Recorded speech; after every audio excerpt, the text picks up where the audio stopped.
They tore her clothes and mocked her. Fatal mistake. She's an underground fighter.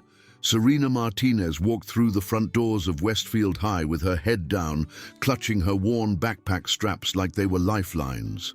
At 16, she was small for her age, barely 5 feet 3 inches, with dark hair that she kept pulled back in a simple ponytail and clothes that hung loose on her slight frame. Her family had moved here from across the country after her father lost his job, and starting over in a new school during junior year felt like stepping into a battlefield, armed with nothing but hope. The hallways of Westfield High buzzed with the familiar chaos of teenage life. Groups of students clustered around lockers, their conversations creating a wall of noise that seemed to exclude anyone who didn't belong. Serena navigated through the maze of bodies, trying to make herself invisible as she searched for her locker.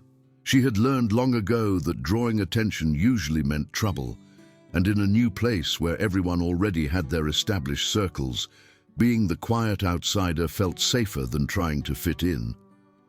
What no one at Westfield High knew, what no one could possibly guess from looking at Serena's unassuming exterior, was that she had spent the last 4 years training in underground fighting circuits.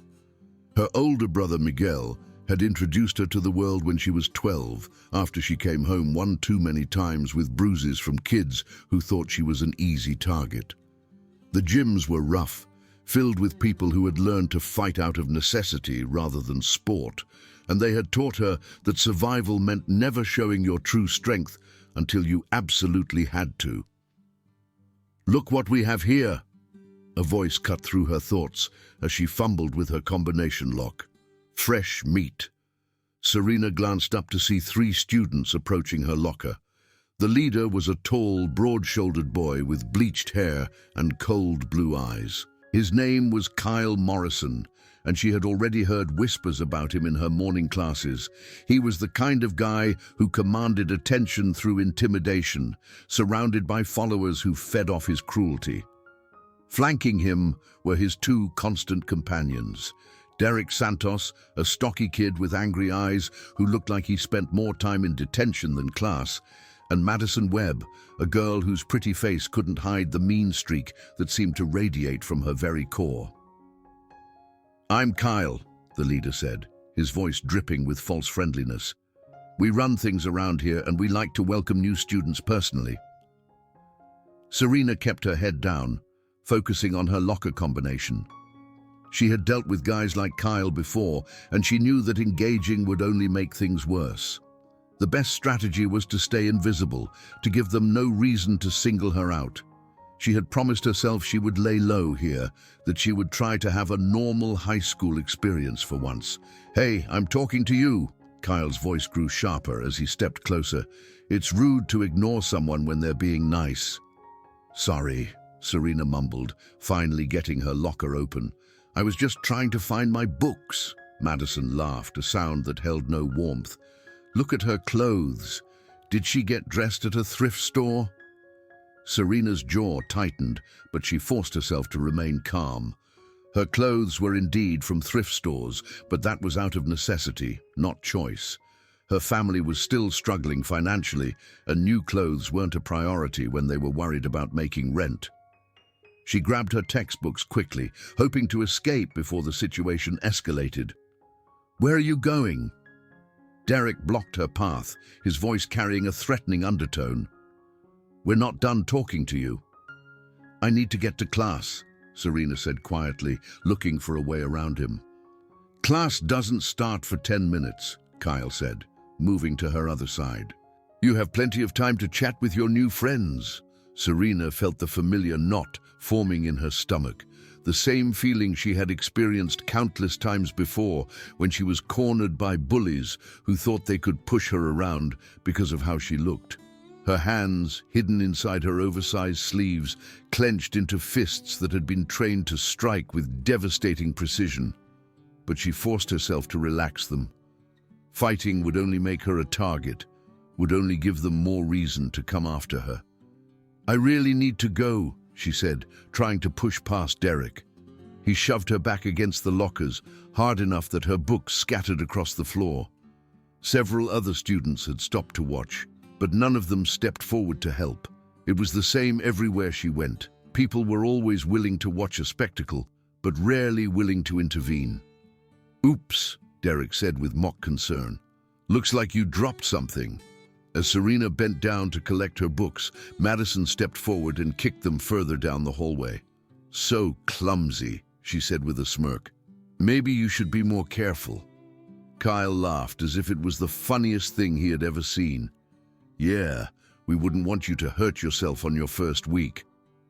This pattern continued for the next several days.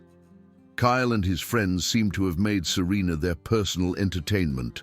They would find her during lunch and knock her food tray out of her hands, sending it crashing to the cafeteria floor while other students laughed or looked away uncomfortably. They cornered her between classes, making comments about her appearance, her clothes, her accent. They followed her to her locker every morning, creating a gauntlet she had to run just to start her day. Serena endured it all in silence, her training from the underground circuits echoing in her mind. Her first coach, a grizzled ex-boxer named Tommy, had taught her that sometimes the strongest thing you could do was walk away. "Real fighters know when to fight and when to save their energy," he had told her. "Don't waste your power on people who aren't worth it." But as the days turned into weeks, Serena began to question whether Tommy's advice applied here. The harassment was getting worse, not better. Kyle and his friends seemed emboldened by her lack of response, interpreting her restraint as weakness rather than strength. They had started following her home from school, shouting insults from their car as she walked. They had spread rumors about her family, claiming they were probably illegal immigrants who didn't belong in their neighborhood. During gym class, when she was forced to change in the locker room, she could hear Madison and her friends whispering about her second-hand sports bra and worn sneakers. The teacher, Mr. Peterson, seemed oblivious to what was happening, or perhaps he simply chose not to see it. Like most adults at Westfield High, he appeared to operate under the assumption that teenagers could work out their own problems without intervention. Serena found herself eating lunch alone in empty classrooms, hiding in bathroom stalls between classes, and taking longer routes through the school to avoid the main hallways where Kyle's group congregated. She was becoming a ghost in her own life, and the irony wasn't lost on her. Here she was, someone who could probably take down any of these bullies in a fair fight, and yet she was the one living in fear. The breaking point came on a Tuesday morning in late October. Serena was at her locker as usual when Kyle and his crew approached. But something was different this time. There was an edge to their demeanor, a cruelty in their eyes that seemed more intense than before. Madison was recording with her phone, and Derek was cracking his knuckles like he was preparing for something bigger than their usual harassment. "You know what, loser?" Kyle said, his voice loud enough to draw attention from other students. "We're getting tired of you ignoring us. It's time you learned some respect." "I haven't done anything to you," Serena said, her voice barely above a whisper. "That's the problem," Madison chimed in, still recording. "You think you're too good to talk to us. You think you can just come into our school and act like you don't have to follow the rules." "What rules?" Serena asked, genuinely confused. Kyle smiled, but there was nothing friendly about it. "The rule that says new kids need to earn their place, and you haven't earned anything yet." Before Serena could respond, Derek grabbed her backpack and yanked it away from her, sending her stumbling forward. As she tried to regain her balance, Kyle grabbed the front of her oversized flannel shirt. She heard the fabric tear as he pulled, and suddenly her shirt was hanging open, exposing the old tank top underneath. The hallway erupted in laughter and gasps as students stopped to stare. Some were recording with their phones, others were pointing and whispering. Serena felt her face burn with humiliation as she tried to pull her torn shirt closed, but Kyle wasn't finished. "Look at that," he said loudly, making sure everyone could hear. "I bet that's the nicest shirt she owns, and it's not even worth the fabric it's made from." Madison stepped forward and grabbed the torn edges of Serena's shirt, pulling them further apart. "This is what happens when you don't know your place," she said, her voice dripping with venom. Derek joined in, reaching for the hem of Serena's tank top. "Maybe we should see what other bargain basement clothes she's hiding under there." That was the moment something inside Serena snapped. All the weeks of humiliation, all the restraint she had shown, all the advice about walking away and being the bigger person, it all disappeared in an instant. These people had crossed a line that couldn't be uncrossed, and she was done being their victim. "Get your hands off me," she said, her voice suddenly steady and dangerous. Kyle laughed. "Or what? You'll cry to the principal?" Serena's response was swift and brutal. Her right hand shot forward in a perfect straight punch that caught Kyle directly in the solar plexus, driving all the air from his lungs and sending him stumbling backward. Before he could even process what had happened, her left hook connected with his jaw, spinning him around and dropping him to his knees. The hallway fell silent, except for Kyle's gasping attempts to breathe. Derek stepped forward, clearly intending to help his friend, but Serena was already moving. She caught his reaching arm and used his own momentum against him, executing a perfect hip toss that sent him crashing into the row of lockers with a sound that echoed through the corridor. Madison stood frozen, her phone still recording, her mouth hanging open in shock. "You crazy bitch," she finally managed to say. "You can't just attack people." "I didn't attack anyone," Serena replied calmly, adjusting her torn shirt as best she could. "I defended myself. There's a difference." Kyle was struggling to get back to his feet, his face red with embarrassment and rage. "You're dead," he wheezed. "You're so dead. Do you have any idea who you just messed with?" Serena looked down at him, and for the first time since arriving at Westfield High, she felt completely in control of the situation. "Actually," she said, her voice carrying clearly through the silent hallway, "I know exactly who I messed with. The question is, do you know who you've been messing with?" She stepped closer to Kyle, who was still on his knees, and lowered her voice so only he could hear. "I've been fighting since I was 12 years old, not in some suburban dojo or after-school program, but in underground circuits where losing means going home bloody. I've taken down guys twice your size who actually knew how to fight. You three are nothing compared to what I've faced." Kyle's eyes widened as the implication of her words sank in. Around them, the crowd of students was growing larger, everyone whispering and staring at the girl they had barely noticed before today. Derek had pulled himself off the lockers and was nursing what was probably a bruised shoulder. "This isn't over," he said, but his voice lacked conviction. "Yes, it is," Serena replied firmly. "It's completely over. Because if any of you ever touch me again, if you ever even look at me wrong again, I will make what just happened seem like a gentle reminder." She turned to address the growing crowd of spectators. "And that goes for anyone else who thinks the new girl is an easy target. I came here wanting to keep my head down and mind my own business. But if you force me to defend myself again, I will." Madison finally found her voice. "You can't threaten people like that. There are rules." Serena almost laughed. "Rules? Where were the rules when you three were harassing me every day for weeks? Where were the rules when you tore my clothes off in front of everyone? Don't talk to me about rules." By this point, teachers had begun to arrive, drawn by the commotion in the hallway. Mr. Peterson pushed through the crowd, his face flushed with authority. "What's going on here?" he demanded. "She attacked us," Kyle said quickly, struggling to his feet. "For no reason. She just went crazy." But several students in the crowd began speaking at once, their voices overlapping as they contradicted Kyle's version of events. "They were the ones who started it," one girl said. "They tore her shirt." "They were bullying her," another student added. "She was just defending herself." Serena stood quietly in the center of it all, her torn shirt still clutched closed with one hand. She could feel the shift in the atmosphere around her, the way the other students were looking at her now. There was respect in their eyes, and something else. a recognition that she was not who they had thought she was. "Is this true?" Mr. Peterson asked, looking around at the crowd. Madison tried to salvage the situation. "We were just talking to her. She's the one who got violent." But too many people had witnessed what really happened, and their voices rose in Serena's defense. Even students who had never spoken to her before were stepping forward to corroborate her story. Principal Hayes arrived just as the crowd was reaching its peak volume. She was a stern woman in her 50s who had a reputation for being fair but tough. "Everyone back to class," she announced.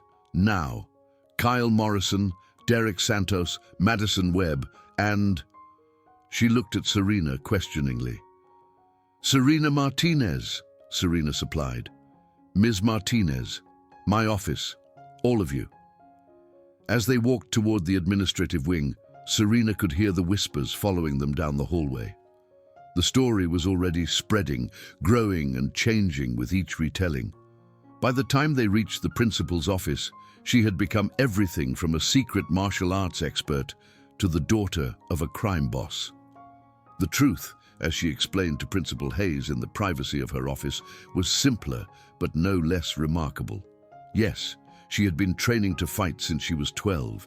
Yes, she could have seriously hurt Kyle and his friends if she had wanted to. And yes, she had shown remarkable restraint in dealing with weeks of escalating harassment before finally defending herself. Principal Hayes listened to all 4 versions of the story, reviewed the phone videos that several students had taken, and spoke with multiple witnesses.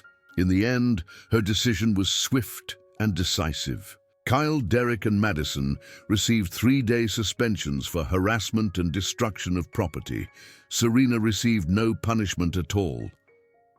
However, Principal Hayes told her as the others left her office, "I want you to know that violence is never the preferred solution to these problems.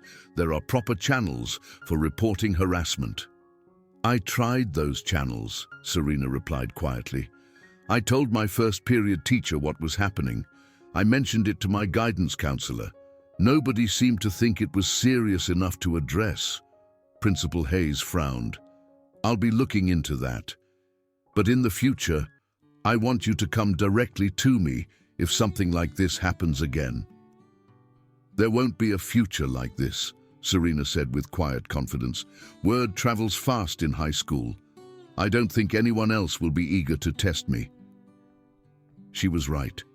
When Serena returned to classes the next day, the hallways seemed different. Students nodded to her respectfully as she passed. Some even said hello. The groups that had ignored her before now made room for her when she approached. It wasn't fear exactly, but it was recognition.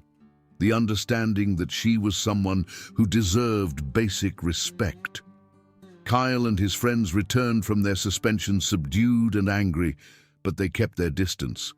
Occasionally she would catch one of them staring at her from across the cafeteria or the courtyard, but they never approached her again. Derek's shoulder took 2 weeks to heal completely, and Kyle's jaw was tender for days. They had learned their lesson the hard way. More importantly, other students who had been dealing with their own harassment problems began to approach Serena. Quietly, in small groups, they would find her after school or during lunch and ask for advice. How do you stand up for yourself?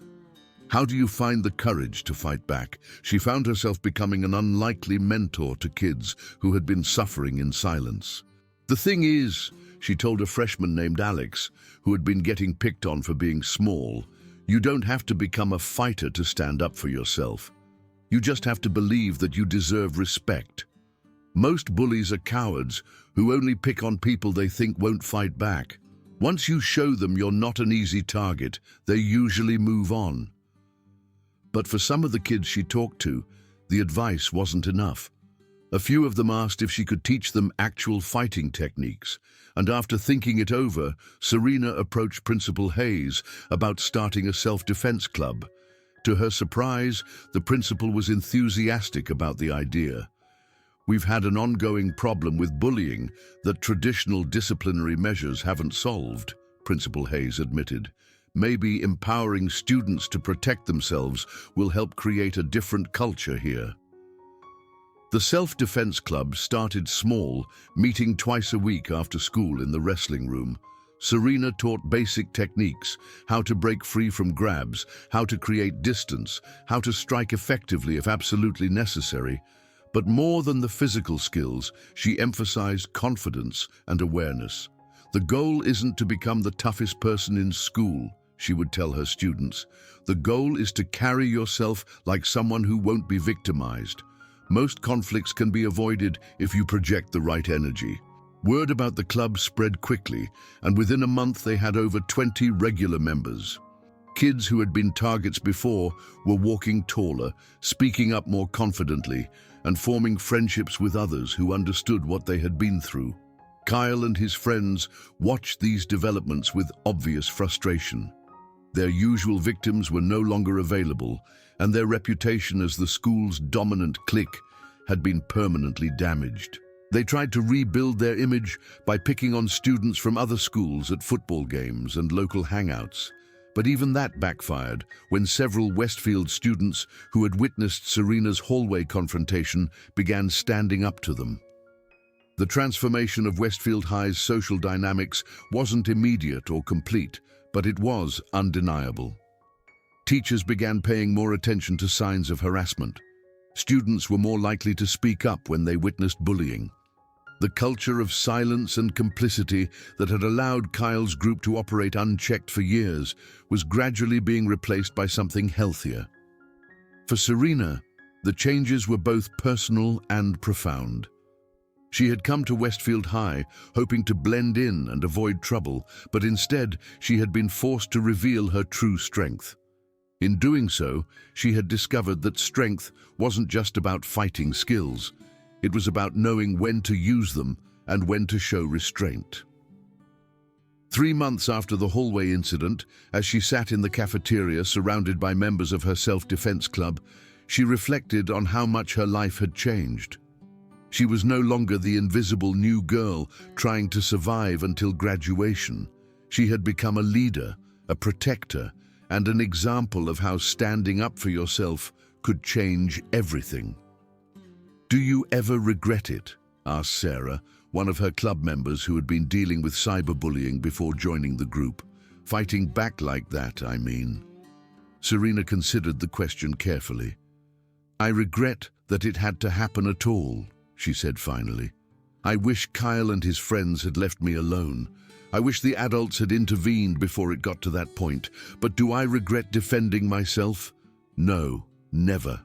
Because sometimes you have to show people who you really are." As the school year progressed, Serena's reputation evolved from the girl who beat up the bullies to simply Serena, a student who commanded respect not through fear, but through her integrity and strength of character. She maintained her training, joined the wrestling team where her skills could be channeled constructively, and continued leading the self-defense club. Kyle Morrison transferred to a different school the following semester, claiming his family was moving, though everyone knew the real reason. Derek and Madison remained at Westfield, but they kept to themselves and never caused problems for other students again. Sometimes Serena would catch one of them looking at her with something that might have been respect, or at least recognition of her strength. The torn shirt from that October morning became a symbol for Serena, not of her humiliation, but of the moment she decided to stop being a victim. She kept it in her closet as a reminder that sometimes the most important battles are the ones you fight for your own dignity and self-respect. By the time graduation approached, Serena had become one of the most respected students at Westfield High. Her self-defense club had grown into a school-wide program, and several other schools had reached out asking for help implementing similar initiatives. She had received multiple scholarship offers for college, not just for her academic achievements, but for her leadership and community impact. On graduation day, as she walked across the stage to receive her diploma, Serena thought about the scared, quiet girl who had walked through Westfield's doors 3 years earlier. That girl had been strong too, but she hadn't known it yet. It had taken being pushed to her breaking point to discover what she was truly capable of. The lesson she had learned and taught others was simple but powerful. Everyone deserves to be treated with dignity and respect, and sometimes you have to fight for that respect. But fighting doesn't always mean violence. Sometimes it means standing up and saying, "Enough." Sometimes it means teaching others to do the same. And sometimes, when all else fails, it means showing bullies that they picked the wrong person to mess with. As she looked out at her classmates and their families in the graduation crowd, Serena smiled. She had found her place at Westfield High not by hiding who she was, but by embracing it completely. The quiet girl with the secret strength had become exactly who she was meant to be.